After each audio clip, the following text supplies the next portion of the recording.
नाज़रीन कराम, मूसा सईद आपकी खिदमत में हाज़िर हूँ। आज 29 जनवरी सन 2021 है। मैं हस्बे प्रोग्राम आज मैं शेयर करना चाहता हूँ कि करप्शन, सरमायादारी निज़ाम करप्शन की बुनियाद पर कायम होता है, लेकिन इसमें गैर कानूनी करप्शन की गुंजाइश हरगिज़ नहीं होती। क्यों नहीं होती, इस पर रोशनी डालने से पहले मैं आपकी खिदमत में बताना चाहूँगा। सभी दोस्त वाकिफ़ हैं कि ट्रांसपेरेंसी इंटरनेशनल सरमायादारी निज़ाम का, आलमी सरमायादारी निज़ाम का एक इदारा है जो कि दुनिया भर के ममालिक की रिपोर्ट तैयार करता है और उसे फिर डिक्लेयर करता है। उसमें पाकिस्तान के बारे में ये सालाना रिपोर्ट उसकी होती है। उनका अपना एक मेयार है, तो उसके बारे में रिपोर्ट में ये बताया गया है कि पाकिस्तान में करप्शन में इजाफ़ा हुआ है, जबकि हुक्मरान ये बात मानने के लिए तैयार नहीं है। पीटीआई वाले इसे साबिक़ हुकूमतों के बारे में बताते हैं, जबकि गुज़श्ता साल भी उन्होंने रिपोर्ट ओपन की थी। तो ये असल में एक साल की रिपोर्ट होती है। ये ठीक है कि गुज़श्ता हुक्मरानों के दौर में वो एक तसलसल तो है, जैसा कि मैंने पहले बताया कि इमरान खान हुकूमत का तसलसल है, लेकिन मैं ये समझता हूँ कि वो उस मैंडेट के साथ आए हैं जिसे आलमी ब्यूरोक्रेसी की भी, इंटरनेशनल ब्यूरोक्रेसी जिसे कहते हैं, या इसे आप यूँ कह लीजिए कि आलमी सरमायादारी निज़ाम को चलाने वालों की हमायत हासिल है कि करप्शन को कम किया जाए, कंट्रोल किया जाए। ये सोवियत यूनियन के तहलील होने के बाद ये एक आलमी सरमायादारी निज़ाम के मुफक्किरीन का कहना था कि अब आलमी सरमायादारी निज़ाम को सबसे ज़्यादा ख़तरा जो है वो गैर कानूनी करप्शन का है। तो ये करप्शन का उन्होंने कहा लेकिन मैं गैर कानूनी करप्शन का लाहिका लगाता हूँ, इस हवाले से लगाता हूँ कि कानूनी तौर पर करप्शन, उसकी भी मैं एग्जांपल्स आपके सामने पेश करूँगा। यानी कानून में रहते हुए करप्शन की वारदातें की जाती हैं। सरमायादारी निज़ाम की हुकूमतों का ये चलन होता है, उनका एक तरीका होता है, लेकिन गैर कानूनी करप्शन को बर्दाश्त नहीं किया जा सकता। जब तक सोवियत यूनियन मौजूद था तो गैर कानूनी करप्शन को भी बर्दाश्त किया जाता था, लेकिन जब सोवियत यूनियन तहलील हो गया और मगरबी मुफक्किरीन ने, आलमी सरमायादारी निज़ाम के मुफक्किरीन ने कहा कि करप्शन से, अब सरमायादारी निज़ाम को करप्शन से ख़तरा होगा, तो उसके लिए बहुत से कवानीन भी बनाए गए, जिसमें स्विस बैंकों का जो था, उससे पहले तो ये था कि तमाम काला धन दुनिया भर का वहाँ पे जमा करने की, रखने की इजाज़त होती थी, और वो किसी भी, वो बहुत राज के साथ दौलत रखते थे। लेकिन फिर ऐसे कवानीन उन्होंने बनाए कि उनको किया कि नहीं, वो उनकी फिर दौलत जो है वो उन मुल्कों में वापस भिजवाएंगे जहाँ से कि करप्शन करके लोगों ने यहाँ पे जमा करवाई है। अमरीकी तो एक अरसे से ये बात कहते चले आ रहे हैं। मुझे याद है कि 20 साल पहले जो है वो एक अमरीकी कौंसलेट वो अंदरून सिंध आया, तो उसने कहा कि पाकिस्तान के को फ़िक्र करने की ज़रूरत नहीं है। पाकिस्तान का काला धन जो है वो बैरून मुल्क $200 बिलियन के करीब मौजूद है, कि अगर उसे वापस ले आया जाए तो पाकिस्तान के सारे मसाइल अवाम के हल हो सकते हैं। यानी ये उस ज़माने में 20 साल पहले की बात मैं आपको दोहरा रहा हूँ, जो कि मुझे याद आ रहा है कि ये अखबार में ये रिपोर्ट छपी थी। तो वो असल में उसी के बाद एक सिलसिला शुरू हुआ जो कि गैर कानूनी करप्शन के हवाले से उसको ख़त्म कर रहे थे। तो वैसे तो सरमायादार आलमी सरमायादारी निज़ाम रखने वाले जो ममालिक हैं, जो उनके चीफ कस्टोडियन, उनके यहाँ तो आम मुल्कों से सरमाए का ड्रेन जारी ही रहता था। लेकिन ये एक उन्होंने इस बात को किया। मैं ये समझता हूँ कि ये जो कार्रवाई मियाँ नवाज़ शरीफ के ख़िलाफ़ हो रही है और जरदारी के ख़िलाफ़ जो बातें हो रही हैं, ये उसी सिलसिले की कड़ी है। इन्होंने बहुत हाथ पैर मारे। एक ज़माने में NRO भी लिया, बल्कि 2 बार NRO लिया। तो और वो अमेरिका की मदाखलत से हुआ। अमेरिका ने NRO दिलवाया बेनज़ीर भुट्टो साहबा और नवाज़ शरीफ को। और उसके बाद भी फिर आप देखें कि आपके सामने मुशर्रफ की बातें आई हैं, जनरल मुशर्रफ की। ये जो है आपके सामने जो ये ब्रॉडशीट के, ये आपके जो बात आई है ब्रॉडशीट के बारे में, ये भी उसी सिलसिले की एक कड़ी है। इससे मालूम हुआ कि क्या कुछ होता रहा है। असल में बात, पहले तो मैं एक बात कर दूँ कि ये जो मौजूदा हुक्मरानी है उसमें इमरान खान साहब को ये उनके एजेंडे में शामिल है कि वो करप्शन को कंट्रोल करें। लेकिन बात यह है कि उसके लिए सिवाय ज़बानी जमा खर्च के, तकरीरें करने के, और खान साहब ने क्या किया है? वो तो खान साहब तो ख़ुद इस बात को तस्लीम करते हैं कि नवाज़ शरीफ के ख़िलाफ़, दूसरों के ख़िलाफ़ जो भी कार्रवाइयाँ नैब में मौजूद हैं, वो तो पहले ख़ुद उनके अपने दौर में और पहले की हैं, इमरान खान साहब के आने से पहले की। तो इमरान खान साहब के दौर में तो मौलाना फजल रहमान के ख़िलाफ़ कार्रवाई शुरू करने का अंदिया दिया गया है और उसके लिए छोटी मोटी बात भी की गई है, जिस पर मौलाना बहुत भड़क भी गए थे। असल में बात यह है कि ये एक आलमी उस दबाव का नतीजा है जो कि यहाँ पर सब कुछ है। अब मैं आपको ये बात कि इसमें कुछ इमरान हुकूमत ने कोई अभी तक ऐसे इक़दाम नहीं किए। देखें, लॉज बनाने की ज़रूरत थी। अच्छा, लॉज चलें जो असम्बली में नहीं बन सकते, लेकिन रूल्स तो बन सकते हैं।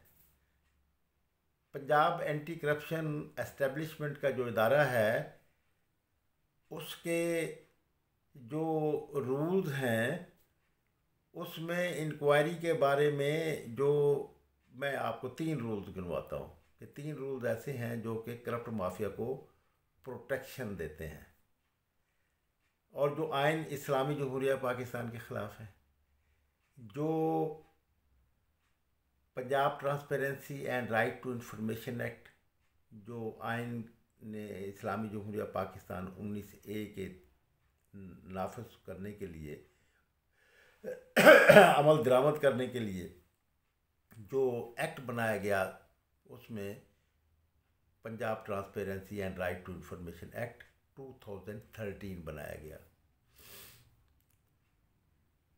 तो और इसी तरह आप देखें कि वो उसका अमल दरामद नहीं उसे किया गया, जबकि लोगों को अगर इन्फॉर्म्स मिलें, इंफॉर्मेशन मिलें, और उसके बाद फिर उन्हें मुसद्दका दस्तावेज़ात, रिकॉर्ड, जो कि एक वाज़ेह तौर पर जो है, मैं इसकी 20 मिसालें गिनवा सकता हूँ कि इंतहाई पुअर परफॉर्मेंस है। हालांकि उसका जो चीफ इंफॉर्मेशन कमिश्नर हैं वो बहुत कुछ करना चाहते हैं, लेकिन उनके साथ जो इंफॉर्मेशन कमिश्नर्स बिठाए गए हैं वो उनको पैरालाइज कर देते हैं।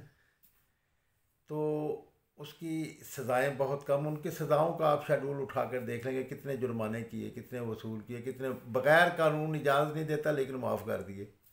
हर बड़े आदमी को जुर्माना जो आयद किया गया इस पर, वो पंजाब इंफॉर्मेशन कमीशन ने माफ़ किया। ये रिकॉर्ड पे मौजूद है, आप उनसे कहें कि वो दिखाएं कि भाई ये बात है या नहीं। पंजाब इंफॉर्मेशन, यानी पंजाब इंफॉर्मेशन कमीशन जो है वो लोगों को रिकॉर्ड दिलवाता है, मालूमात दिलवाता है, लेकिन अपनी मालूमात ऊपर नहीं करता। ये भी एक, ये देखें ना कि ख़ुद अमल दरामद नहीं करता, अपने ऊपर वो लागू नहीं करता वो अपना कानून। ये हकीकत है, मैं इसमें साबित कर सकता हूँ रिकॉर्ड से। और मैं ये इंतहाई, ये भी मैं कहूँगा कि इंतहाई दयानतदार हैं पंजाब इंफॉर्मेशन कमिश्नर जनाब महबूब कादिर शाह साहब।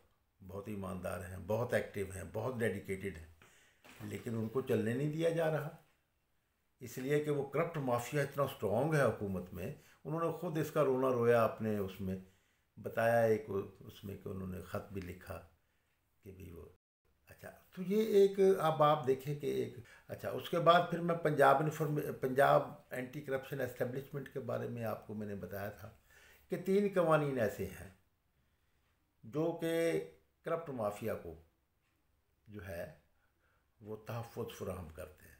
तो इमरान खान साहब वो तो तब्दील कर सकते थे, ठीक है कि असम्बली में, सेनेट में उन्हें वो इख्तियार हासिल नहीं, अपोजिशन उन्हें तंग कर दी है, उन्हें सेनेट में अक्सरियत हासिल नहीं है, बहुत मुश्किल है, औखा काम है, लेकिन वो ऑर्डिनेंस नाफिज करके सरमायादारों को तो जो है वो 200 बिलियन डॉलर माफ़ कर सकते हैं। तो चलें, ठीक है, कोई ऑर्डिनेंस वो नहीं वो कर सकते, ना करें, पंजाब में वो गवर्नर से ऑर्डिनेंस नाफिज करवा सकते, लेकिन मैं तो कोई उसमें वो नहीं करवा रहा, कोई बात नहीं कर रहा, मैं तो रूल्स की बात कर रहा हूँ जो कि नीचे वो जो है जो इंतज़ामिया होती है, हुकूमत पंजाब जो है वो उसको रूल्स बना सकती है। वो रूल्स क्या है, मैं अब आपकी खबर 2013 है। 2013 में एक रूल है 5 और सब सेक्शन 6 जो है वो 4 है। अच्छा, उसमें ये भी है हमारी ही एक जद्दोजहद के हवाले से, लेकिन आधी बात मानी गई, आधी बात नहीं मानी गई, उसको नज़रअंदाज कर दी। यानी जो करप्ट माफिया को तहफ़्फ़ुज़ फराहम कर सकता है वो तो मान ली गई। यानी वो ये कि इससे पहले 1985 की जो है वो रूल्स थे पंजाब एंटी करप्शन के, तो उसमें फ्री कैन को, यानी कंप्लेनेंट और एक्यूज दोनों को मालूमात फ्राहम ना करने का, यानी मालूमात फ्राहम नहीं की जाती थी। वो किसके ज़रिए से नहीं की जा सकती थी? एक रूल है, रूल नंबर 10 और सब रूल नंबर 6।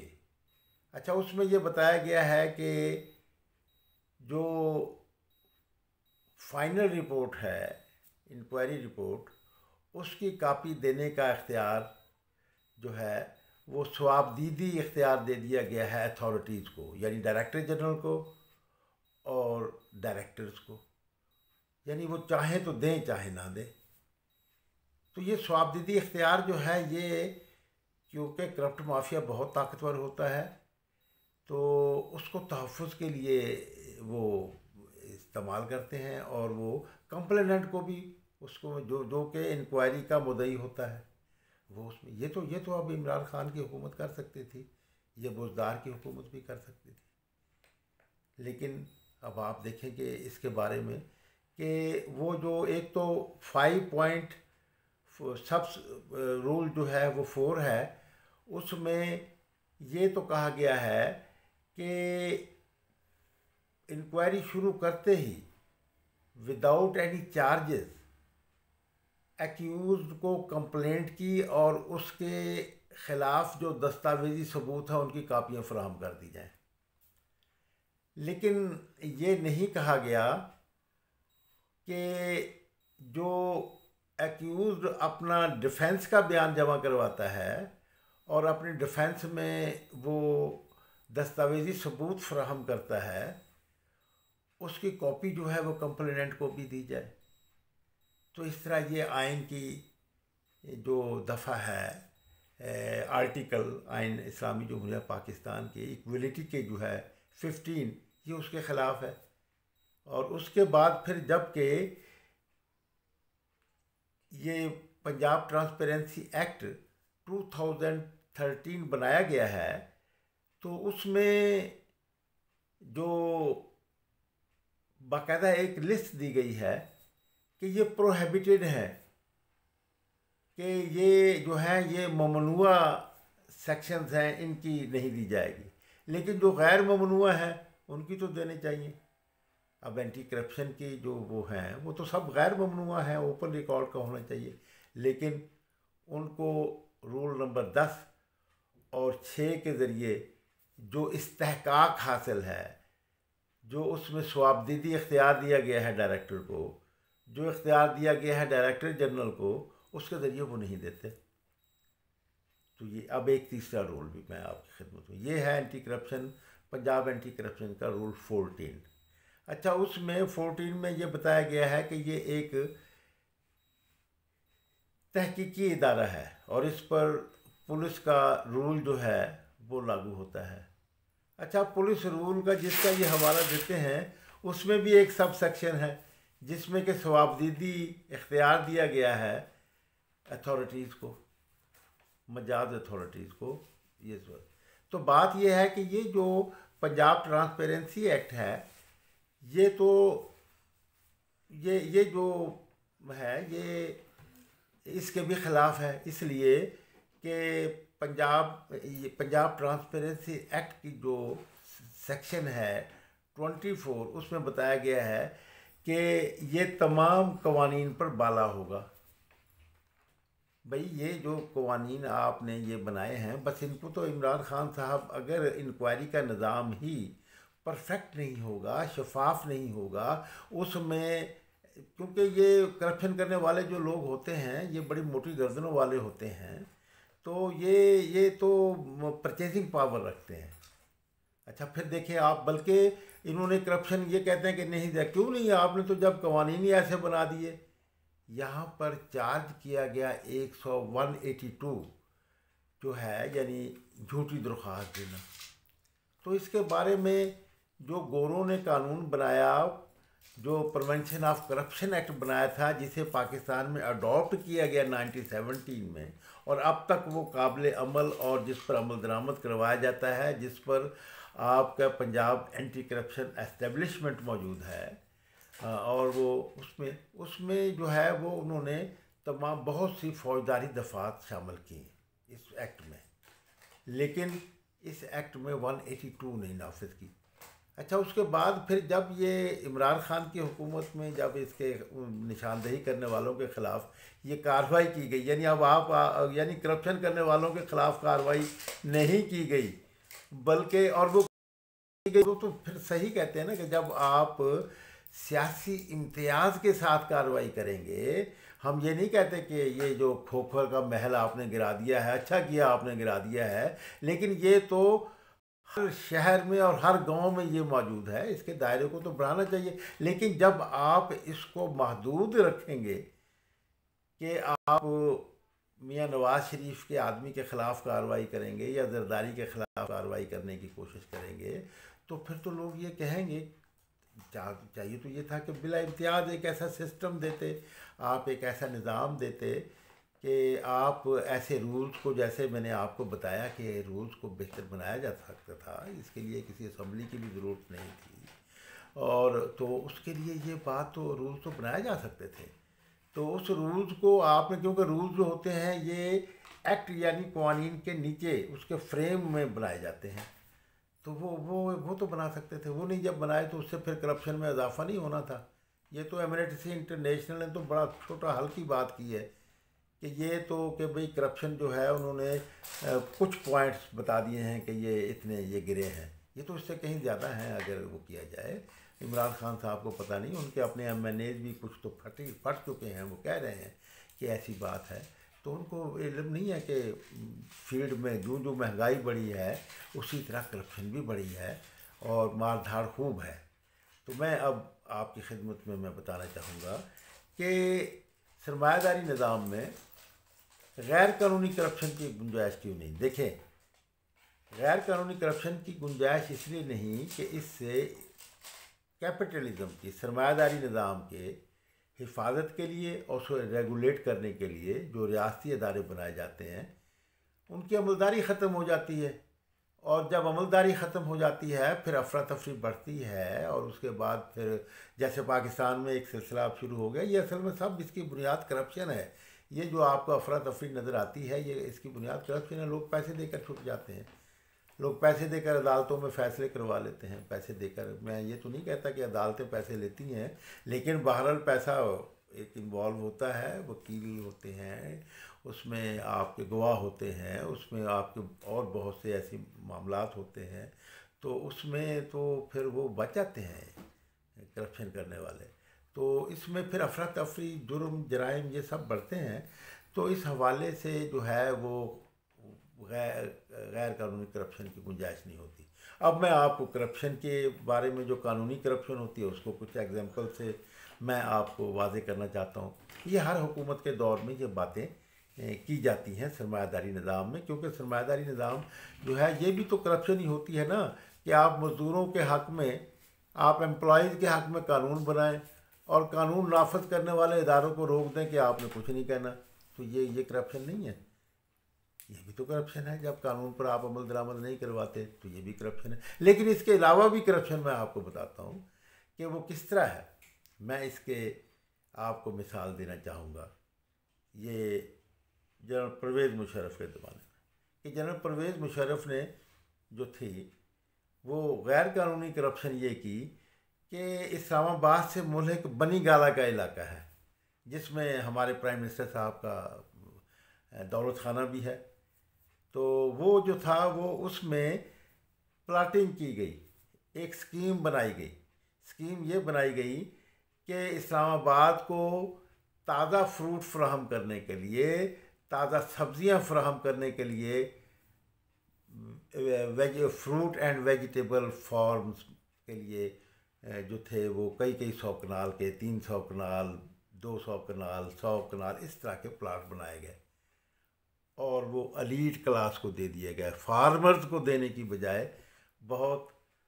और वो फिर अब ये जो इमरान खान साहब ने लीगलाइज करने के लिए प्राइम मिनिस्टर ने अपना मर्तबा इस्तेमाल करते हुए जो उसमें 12 लाख रुपया उसको लीगलाइज करवाने के लिए बनाया है, ये असल में ये फ्रूट फार्म था, जिसको कि इमरान खान साहब ने रेजिडेंशियल मकान बनाया। ऐसे और बहुत से लोगों ने बनाया।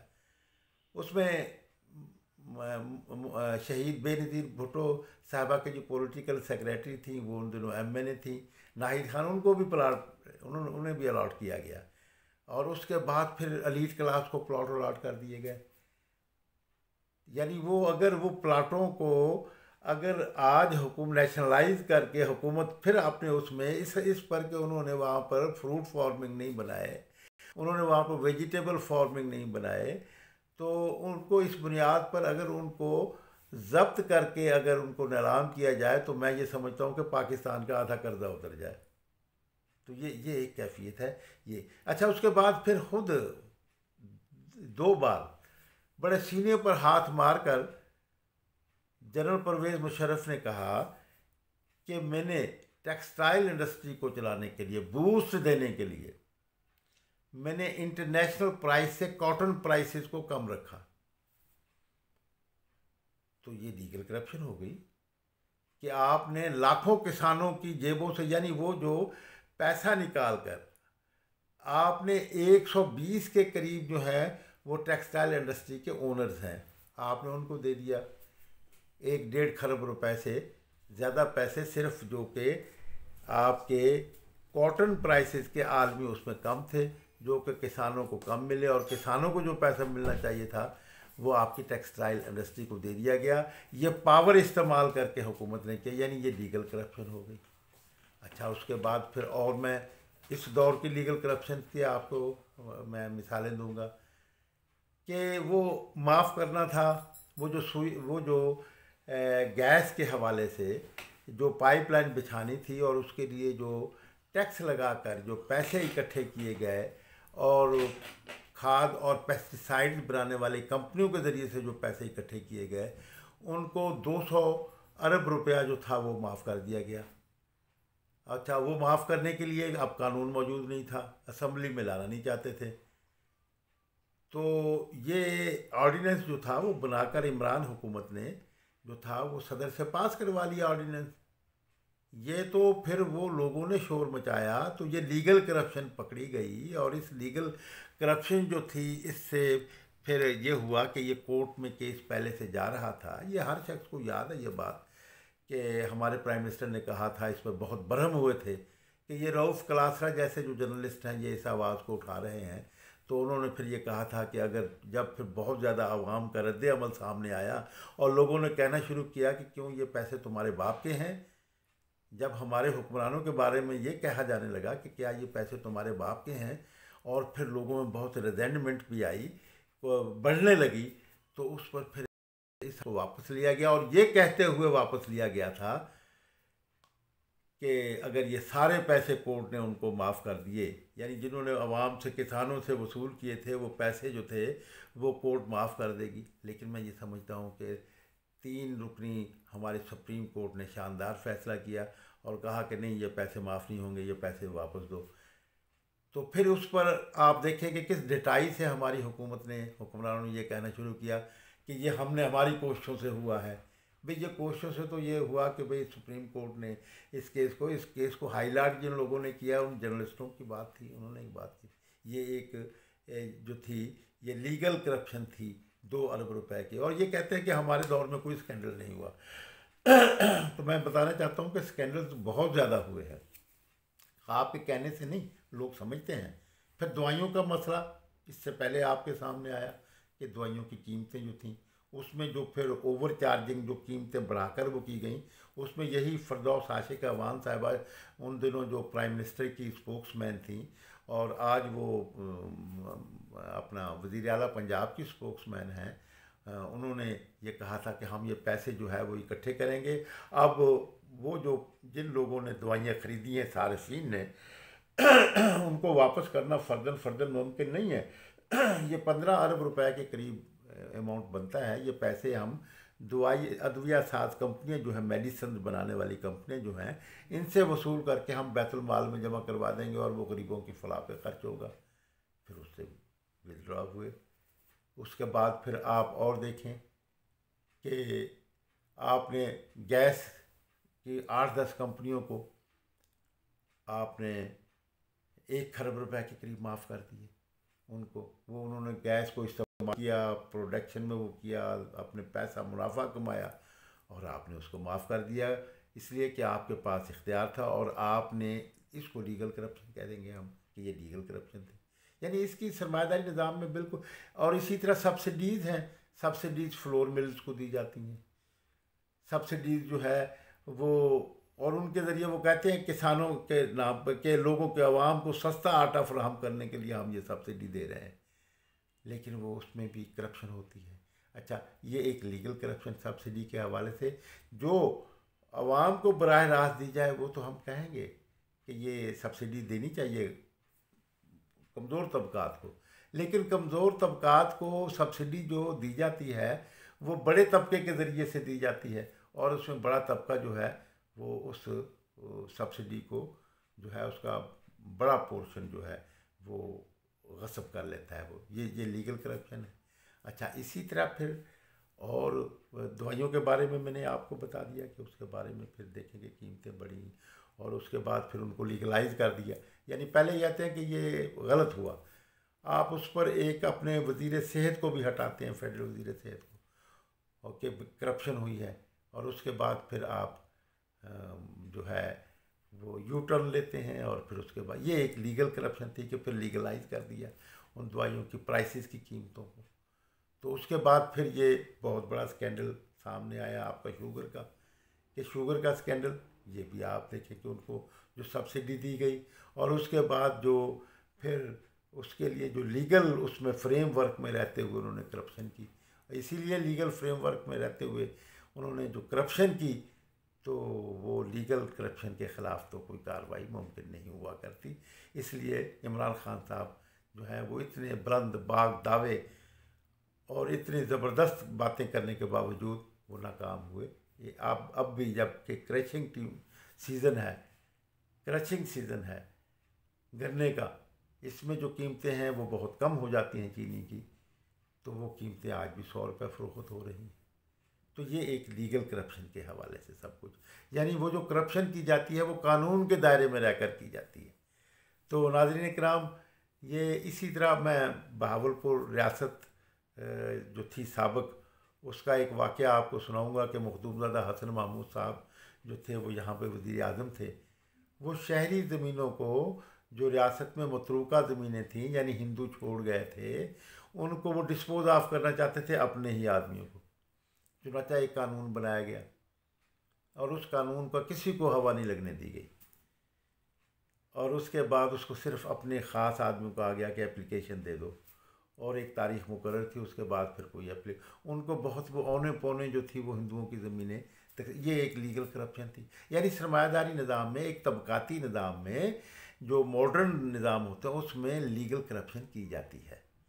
अच्छा, अब ये मज़ीद मैं शुगर के बारे में ही आपको ये बता देता हूँ कि आपके ये जो है उसमें अब केन एक्ट में जो है वो ये कहा गया है, केन एक्ट में, कि जब नया कारखाना इंस्टॉल किया जाता है शुगर मिल का, तो उसमें एक राउंड अबाउट 40 या इतना जो है वो राउंड अबाउट जो है वहाँ पे गन्ने को जो है उसको बनाना और शक्कर बनाना, यानी बेलना जो है वो चलाना जो है, जो एक दस्तकारी के हवाले से वो ममनून करार दे दिया जाता है। और फिर अब जो एक और करप्शन सामने आई, लीगल करप्शन, वो ये आई कि हुकूमत ने एक गन्ने का नर्ख मुकर्रर कर दिया। ये नर्ख जो है ये कम अज़ कम है, यानी इससे ज़्यादा अगर हो किसान को मिलता है तो ये उनका राइट है, और अगर उससे कम नहीं दिया जा सकता, ये एक कीमत मुकर्रर कर दी गई। लेकिन उसमें अब एक मिडल मैन बिजनेसमैन सामने आ गया।